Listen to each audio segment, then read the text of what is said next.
Be relaxed and listen to what the Spirit of God is saying to you. ஆவியானவர் நம்மிடத்திலே கூறுகிறதை நாம் கேட்போம். This is a declaration that is based on 2 Corinthians 5:17. 2 கொரிந்தியர் 5:17 ஆதாரமாக வைத்து இந்த அறிக்கையானது செய்யப்படுகிறது. In humbleness if you take, தாழ்மையோடு கூட நாம் இதை எடுத்துக்கொள்வோம் என்றால் it will be fulfilled in your life. நம்முடைய வாழ்க்கையிலே அது நிச்சயமாகவே நிறைவேறும்.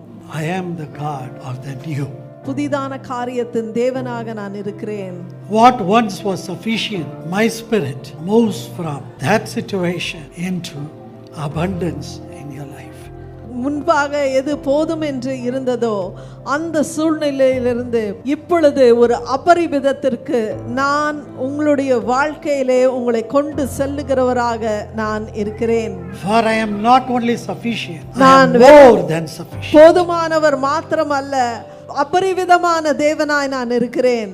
Old ways of doing things will not suffice these days. முன்பாக நீங்கள் பழைய காரியங்களை செய்த அது இந்த நாட்களிலே அது போதாது. They won't work in this new season. புதிய இந்த காலகட்டத்திலே அது கிரியை செய்யாது. This is a new season. இது ஒரு புதிய காலகட்டமாக இருக்கிறது. This is a season of my spirit.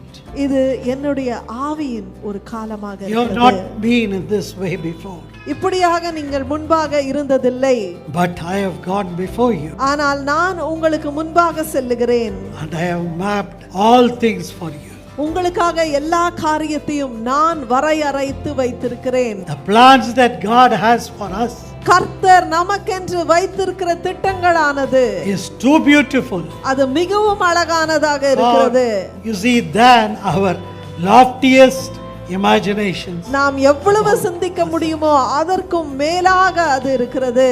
For the Lord ஏனென்றால் is working more than we can ask or imagine, according to the power that works in every one of us. நாம் நினைக்கிறதற்கும் யோசிக்கிறதற்கும் மேலாக நமக்குள்ளாக கிரியை செய்கிற வல்லமையின்படியே அவர் கிரியை செய்கிற தேவனாய் இருக்கிறார். Hallelujah.